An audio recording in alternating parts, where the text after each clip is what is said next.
আজকের recipe chicken cheese kebab. Kebab বানানোর জন্য একটি মিক্সিং জারের মধ্যে নিয়েছিলাম কিছু boneless chicken, green chilli, cumin seed, নিয়েছিলাম কোরিয়েন্ডার সিড, একটু ব্ল্যাক পেপার, আর দিয়েছিলাম রেড চিলি পাউডার, একটু সল্ট, কিছুটা কোরিয়েন্ডার আর ব্রেড। এইভাবে আমরা অল্প অল্প করে ছিঁড়ে ছিঁড়ে দিয়েছিলাম।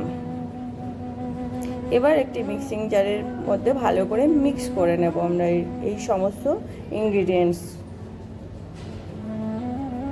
মিক্সিং কমপ্লিট হওয়ার পর একটি বোলের মধ্যে নামিয়ে ছোট ছোট কাবাবের শেপ দিইনি, আমি একটু শেপটা চেঞ্জ করে দিয়েছিলাম। এর মধ্যে একটু চিজ দিয়ে লম্বা লম্বা আকারে এইভাবে সমস্ত গড়ে নেব একে একে।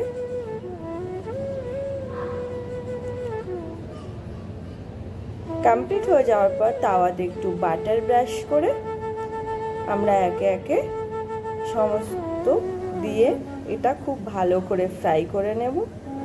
ফ্রাই করার সময় আমাদের খেয়াল করতে হবে ভিতর থেকে চিজগুলো যেন বাইরে না চলে আসে।